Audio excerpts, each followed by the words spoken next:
Yeah, that's true. You got away with not playing guitar. It's awesome. I got lucky. Now, what is your setup like at a show? The whole band has to come in and sound check, and then you just kind of wander in? And You probably don't even sound check, do you? You've got a tech that walks up. I don't know what that is. You don't know what a sound check What are you is? talking? No, I just walk. I just go from a car right onto stage. I read once that Tony Bennett would do that. He would literally end his song, or his final song. Yeah. I left my heart. I'm sure that's how his song ends, right? They all end that way. I left my heart, and then he bows, and then he walks backstage, doesn't pause, goes right out the back door where a limo is waiting for him, and he beats it, right? I believe that. I saw Prince. We played at a festival before Prince, and everybody was waiting, like, when's Prince going to show up? And, like, it was his set time was, like, coming up, and all of a sudden, maybe 10 seconds before he was supposed to go on, his band was up there. A car pulls up, and he gets out of the back seat. I don't think he touched earth. He stepped out onto a ramp, and he had his guitar in his hand in the back seat of his car. Wow. And brought up and plugged in and started playing. And then, so there was no kind of mental preparation at all. nothing. Car to performance, back to car. I guess when you do that many shows, and you guys Yeah. have done your share of shows, which is my favorite Sid Caesar vehicle, your share of shows. When you do that many shows, you don't need to psych yourself up, right? You don't need to prep. You just like walk out there and do it, right? I'm not Prince. I do a little bit. I mean, mostly it's like a shot of whiskey or Yeah, that's about it. prep. Yeah, you gotta. I think I definitely take a little while to get ready and get in the zone, and I drink wine, and a little whiskey helps. What zone are you in, Matt? When you're singing up there, are you? I usually close my eyes and like I said, I drink wine throughout the show and try not to be too hyper aware of the room and the people looking and the lights and the stage, and try to forget about that side of it. It's an which odd is maybe- situation, isn't it? I mean, It is people odd. are all staring at you. It's humiliating. I mean, It is. in a cool way. I mean, it's like, I think that's why people like live music, because you see somebody borderline making a fool of themselves, and often it often goes badly. And I think that kind of weird. People like to see other people being whatever kind Embarrassing. It's a lot Yes. like when you're a kid and you do something embarrassing in class, like say you fart in the classroom and everyone turns around and looks at you. Mhm. That's what being a lead singer is, isn't it? Exactly. Well, it's It's a lot like that. it's Everybody's looking at you, and I like to jump around and be stupid, but so they can feel like they are allowed to do that also. Like I feel like if I act too serious, then they don't feel like they have permission to get stupid. Right. Now that's Matt, you do not do that. I've seen you in concert.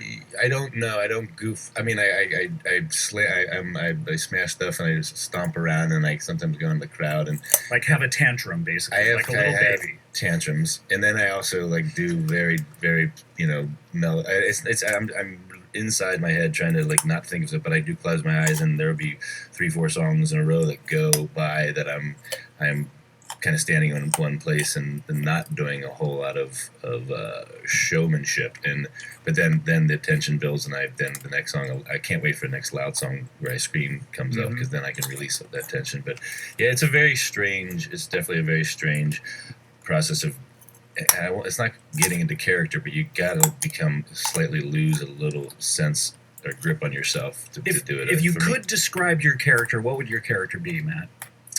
Well, I've been described, and I think they're relatively decent descriptions, as like a drunk professor or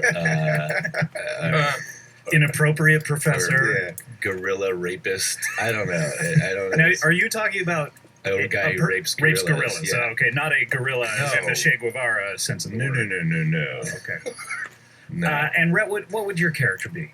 Oh my god, the lovable loser, the guy who can never get the girl because he is drunk and a loser.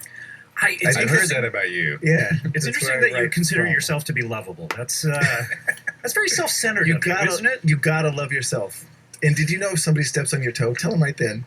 Don't wait 2 weeks. All right. I don't know what you're I'm talking doing a about lot at of this point. therapy, and these are things I'm learning. You gotta love yourself. And tell them. Guys, this is maybe a large question that's unanswerable, but what is music? Yeah, I think tough.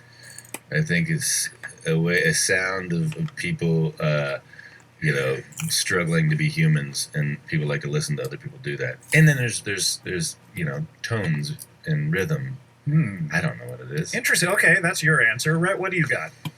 God, music is an excuse to lose your inhibitions and dance around. So if people didn't have inhibitions, we wouldn't need music. There you go. Wow, interesting. Thank God they have inhibitions. Oh, I don't want to live in a world where people don't have inhibitions because I want music because it helps me to lose my inhibitions. Plus, there's tones. So I think you both have dynamite answers. I think it's just tones. I'm just going to go with tones. Only tones. You both have projects coming up, or proges, as I call them. Progs, of course. And I want to get into those because, Rhett, you have the whole band here with you, and you're going to be playing songs throughout the show from your new record, Most Messed Up, which I think is great because if it was just like somewhat messed up or... What's the point then, right? What's the point? Yeah. Like, go for it, This is a new Old 97s album. How long has it been since your last group record? A couple of years. What's funny is this is coming out on the 20th anniversary of our, not to the day, but to the within a few months of our first record coming out. 20 years. 20 of years making albums as this band. Yeah, it's crazy. And this is a new record. And what's interesting about this record, I was listening to it because I get sent stuff before it comes out. Yeah. And it comes out, by the way, at the end of April, right? So we're about a month shy. April 29. Very good. But there's the songs around the internet now. Things get leaked out. You can hear Did stuff. it leak? Intentionally. I'm sure it leaked a little bit, but then I think I know the New Yorker's going to release a song on Monday. I leaked it too. I uploaded it to the internet. I got it. That's good. Yeah. I had it a month ago from you, Scott. Thanks. But this is an interesting record. It's, I'm going to characterize it as super rocking. Thank you. I think so too. It's more, first of all, you're cursing a lot in this record. A lot. Which is just really exciting for me. Because I don't hear those kind of words in my household. I have a firm no cursing rule with my family. And so it's exciting to hear those words. Well, it feels good to say them. And it all kind of started when I went to Nashville and got set up with this co-write, which I don't do a lot of, but my publishers were like, go write with this guy. He's an old hit maker in Nashville. And this guy... Who is this dude? Who is it? John McElroy. And he's got like a 4th line credit on some Reba McEntire songs or something. But he's this crazy dude. And I get dropped off at his house, and first I think that the guy across the street is his house, so I walk up to that house, and the guy steps out with a gun and says, who are you looking for? And I say, John McElroy. This is outside of Nashville. So I go to his house, and his door's wide open, and the first thing I hear is some guy yell, watch out for the ferret shit. There's ferret shit everywhere. And there's ferret shit. Yeah. There's dogs and cats and birds and ferrets and this old Nashville songwriter. And he goes, I looked y'all up on YouTube. I think your audience would like it if you just walked up to the mic and said, fuck. And I thought, you know what? That is kind of brilliant. Like, when I was a kid, my mom worked for this psychiatrist, and he had a line. He said, Rhett'll be okay when he can say, fuck you, Dr. Hubbard. And that's never been in my nature. I'm a people pleaser, Mm-hmm. And this time around, I was like, fuck it, man. So we wrote a song that day. We got drunk at 10 a.m. and wrote a song called Nashville that's, who'd I got to blow to get in this fucking show? And, which was the line he had. And I was like, fuck, yeah, I like this. Let's do it. And so then 47 F-bombs later, this record is... By far, 47. 47. And this is not like you guys in a way. Well, we've always sung about having sex and getting drunk, but Sure. It's usually a little more oblique. This record reminds me of sort of like a Replacements record in a way. It's like very rocking, very just like fuck it. It's just I just said it. You did. Wow, I'm feeling liberated. I love it. It's Oh my working. goodness. It was funny you say that because Tommy Stinson came in and played on a bunch of songs on that really? record. Wow. Yeah. And he actually was in the pre-production in Dallas. And I went and saw him and Guns N' Roses play, which was crazy. And we hung out. Because he used to be in Guns N' Roses, or he still is? Or? Still for like 17 years he's been in that band, yeah. Cool. But we hung out till 5 a.m. drinking, and then that night I went back to the hotel and broke my elbow. So I was supposed to go back into pre-production the next day, and so I called him and said, dude, you're going to have to come do the rhythm guitar tonight because you made me break my elbow. And the way he plays is just really, it's very kind of Replacements, and it's different from the way I play or the way Ken plays. So it was kind of cool having him come in and do a bunch of that really kind of just sloppy rhythm guitar, and it adds a lot to the raw. Does he still have? I always thought he had the coolest hair. Oh yeah, That just still is the same kind of that's total awesome rock hair. total awesome sticky uppy rock Yep. hair and the Yep. cool little hats, and he's skinny as shit, and he talks like this. Why the fuck you sitting down, Ken? Stand up, man. It's rock and roll. Does he still wear Converse and stuff, or is there? No, It's funny. He's getting really deep into his. They were His the look. they were the replacements had that. I mean, look before the Strokes had that look. That's of true. The The Converse, and the yeah, jeans. He's Tell fully us about the Converse. he's What is decked that? out in Barbados now, and Barbados does a thing with Converse. So Oh, he they wears do? Barbados Converse, and I think his daughter works for Barbados in New York. So This is what musicians talk about when they get together. Like, what are Clothes. other musicians wearing? Who do they have? Who does Converse have a deal with? Look, Matt's Oh, wearing. yeah. Matt is wearing Because of the replacements. because of them. And this is the same shoe that I wear in the TV show, but I wear Oh, the really? white version without without the laces. Yes. I think it's stupid looking without the laces, but it's much more. I'm not. it's that much more yours. comfortable. It's I a love convenient. just slipping them on. I hate the time it takes to tie. I shoes. hate tying shoes. That is one of my Ugh. biggest pet peeves. I hate it. Right now, I'm wearing these. These are what do you call skater them? shoes. But they're tied, but I can slip them on and slip them off because they're relatively loose. But that is one of my biggest pet peeves. Changing clothes in general is the Yeah. thing I Hey, hate most your about look on the show is really great. Is it kind of modeled after Tommy Stinson. Mr. Rogers a little bit? Semi, yeah. Yeah. I mean, it's the sweaters were definitely based on Mr. Rogers. Such a great look. Thanks, Red. That's so So nice of you. Do you change your shoes on Square. the show like that? With Fred, like Fred did? We Fred? did in the pilot episode. This is getting so inside baseball, and what I want to hear is inside music. Okay. Okay, let's turn the focus away from me and let's go over to Matt because we've talked about the old 97s. You guys are going to be playing songs from the new record, Yes. the entire show. Your live versions of it, not just the songs from the record. Yeah. On the record, our drummer plays a full kit, and today he'll be playing on a box with some Full brushes. kit. A full. We That's let him play a impressive. full. Well, just one tom. Okay. That's it. Now, Matt, let's talk about the National, what you guys have going, because there's a new, I was going to say musical movie, but it Yeah. is, in a way, there's music Yeah. in it. Although every film has music in it, so that's not really saying a lot. Right. Even if not it's a just musical, background music. It's not a musical, but I like the idea of that. It's not like singing in the rain. But Will you guys ever make a Sing It in the Rain type musical? I've entertained that idea, but probably not. Okay. You've probably been approached. I would imagine. No, never been approached. Let me be the first to approach you. I would love to hear that. Okay. But tell us about this. It's Mistaken for Strangers. Mistaken for Strangers is what happened was I have a younger brother named Tom. He's 9 years younger, and he went to film school. But when he graduated from school, he moved back home to Cincinnati, where I'm from, and the whole band is from, and was living with my parents, and kind of whatever. It hadn't quite nothing was happening. Sounds like a loser. Sort of. Yes, it was a lot like that, and yeah, he was in a rut, and he was definitely. When we were about to go on tour for our last record, and I asked him to come along, and mostly to get him out of Cincinnati, and Being a big brother, shake him up. you have money. You know, Oh, yeah. you're a guy. You're in a very got successful a band. lot of money. I got So you're like, lots hey, of let me dough. throw this guy some bones here. It was throwing him a bone and getting him out of his rut. And so he came along, and I told him he should bring a camera along. And so the idea was he was going to make like a little tour diary for himself, or maybe some stuff for us to put on our website, or maybe even a video. What happened was he came on tour and he started to kind of like live the life that he's in his brain. He's a heavy metal guy. He doesn't even like indie rock. He doesn't hate our band, but it's not what he listens to or cared about. He would not care to listen to your band. He would not.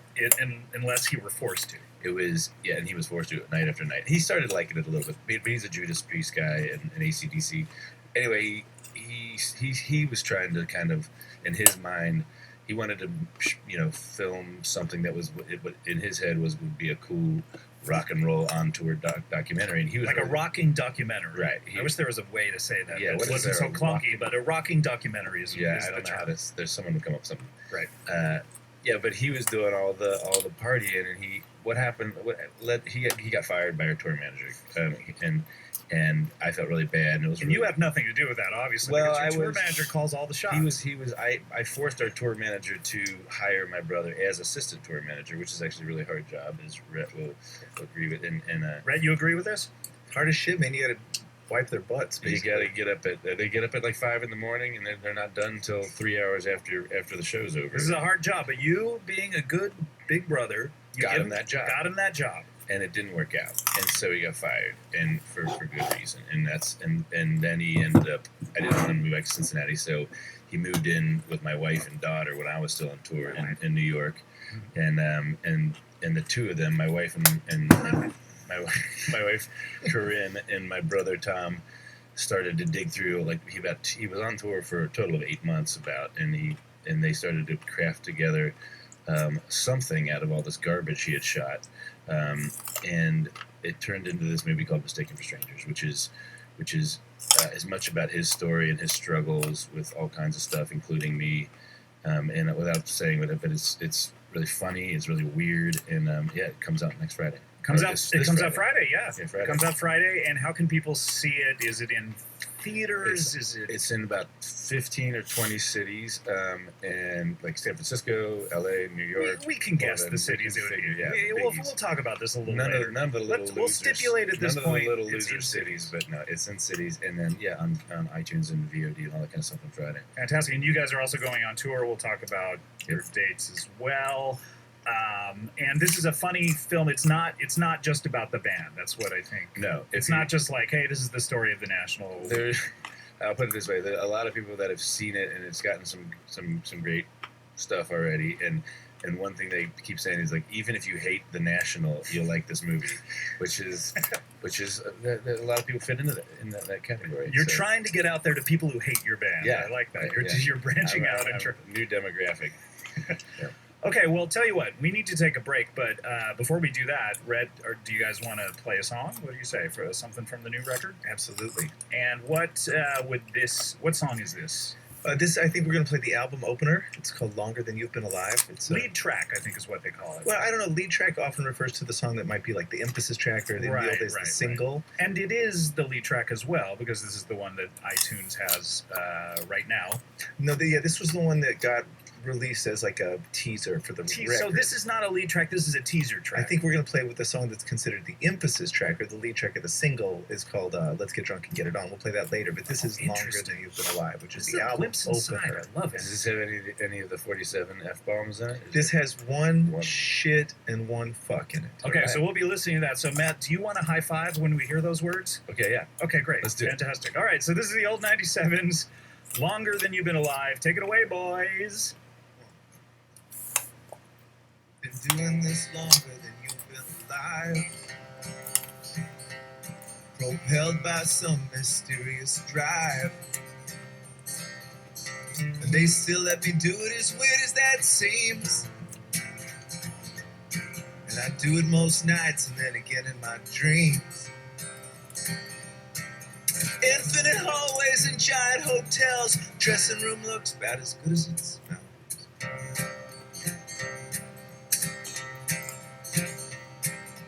Bottles of whiskey, bottles of beer. There's a bottle of medicine somewhere around here.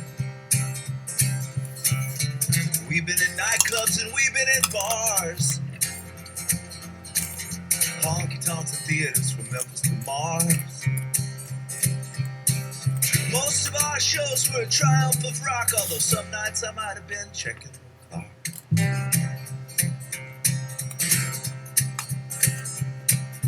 I'm only human, though I'm super at times. I've jumped off of risers I should not have climbed. Rock jumps won't kill you till one of them does, or they'll say he died. Harry's. What? You say? You haven't talked about it. I know. I said they were a brand new sponsor. Let me tell you about it. Harry's is a convenient online retail over and Harry's offer and then go to Harry's.com. Free blades, bro.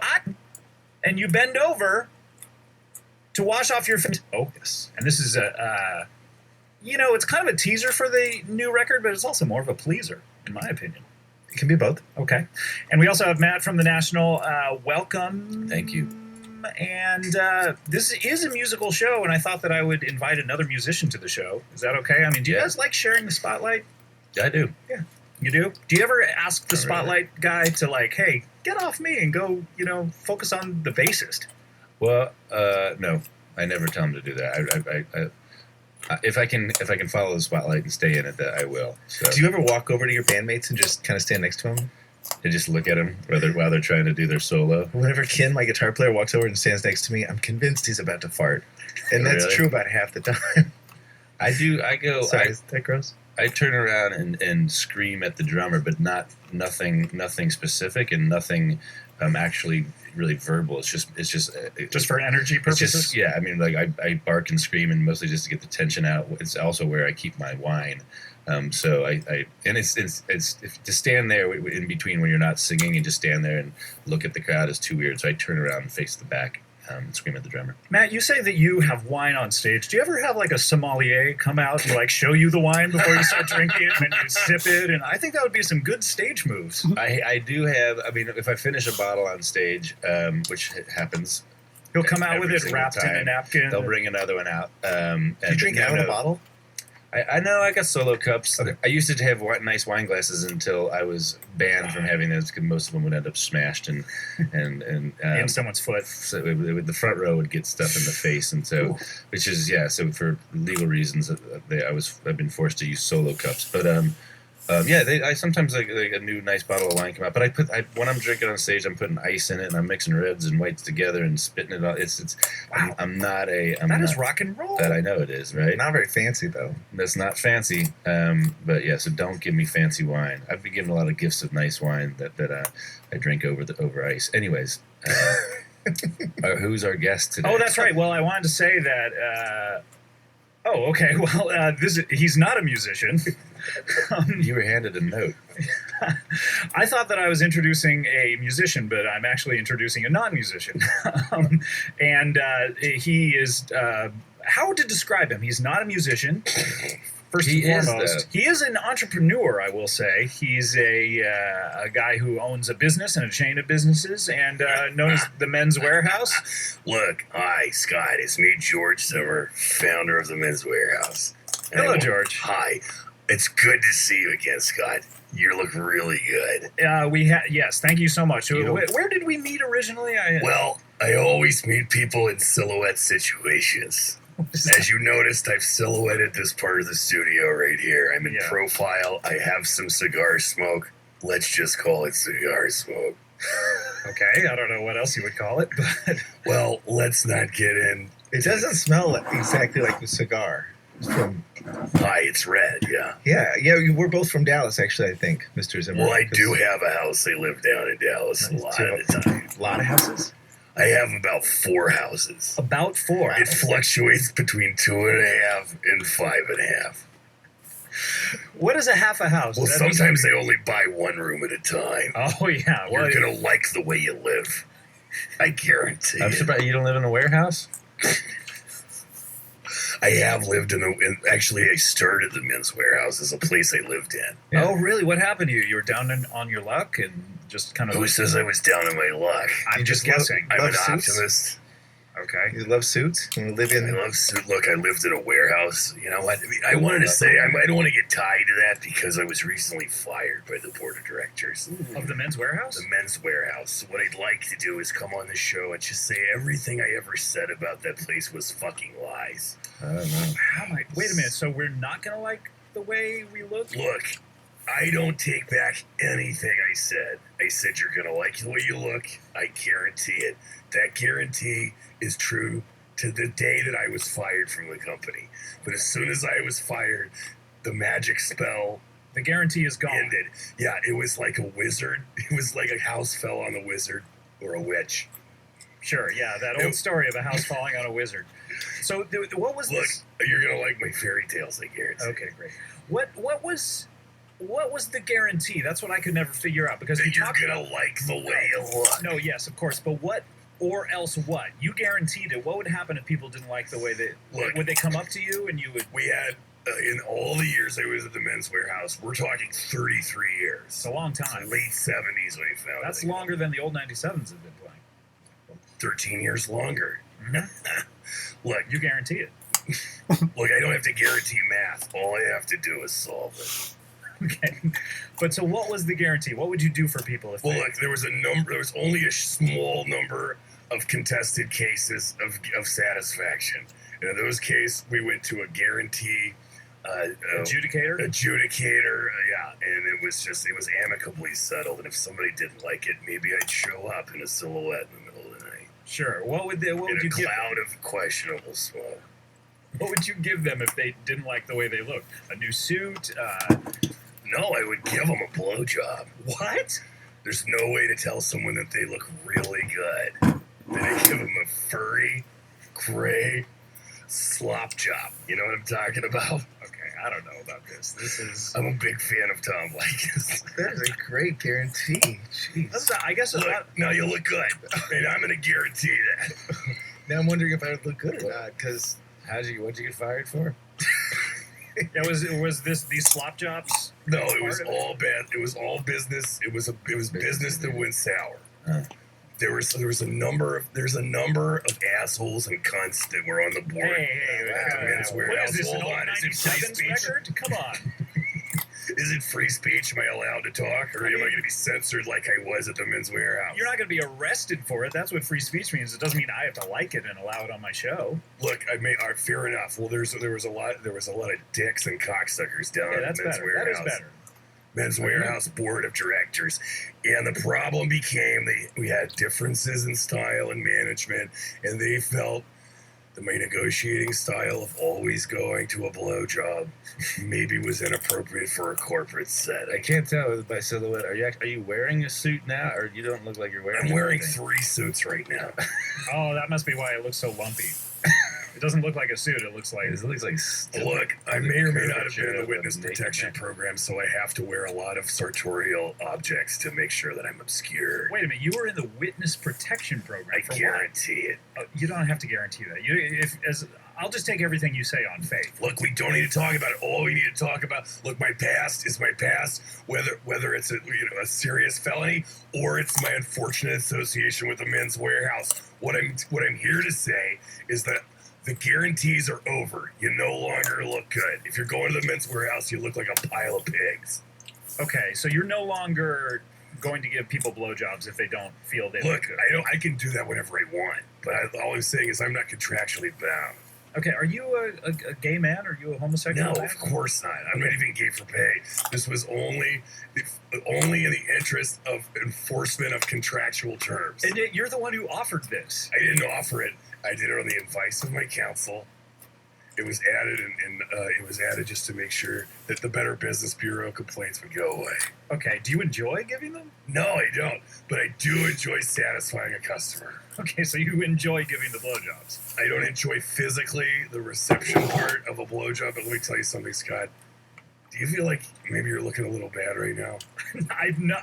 Please, I don't desire anything that you're about to give Look, me. all I'm interested in is maybe measuring you for a nice double-breasted suit. Okay, you just stay on your side of the studio if you could. But Hold on, you're it's just, creeping over here right now. look, there's nothing creepy. My movements are slow And deliberate. deliberate. I know. You're moving Look, the silhouette screen too with you as you. I know. Why am I in silhouette now? Now you're both in silhouette. We're just both. It's a I don't- comfortable silhouette, isn't it? sexy. You You mind could kind of sit here and get stoned Is and it okay just if Brett talk. and I go? Is it okay if we go now? No, please just stick Look, around. I don't want to stick I around. think you're gonna like the way we look. I don't want to look. Good. I I don't want to guarantee see. it. I don't want to date. I don't want it. This is into it, Matt. I'm All right. You're gonna like what you see. I guarantee. Hey, keep your hands off of me, please. Okay, hold on. Let me put on my satisfaction gloves. What are your satisfaction gloves? Wait, now Rhett's in silhouette too. This is. Wait, hey, I'm what leaving. are you doing back here? Look, don't question. You may think he's on the other side of the room, and it's impossible. See you guys. Matt, stick around, please. Help Wait a us out. second. You're not gonna be able to leave the room. I guarantee it. Wait, why did you lock the doors? The door is locked. I Look, can't go. you'll notice a silhouette descending over.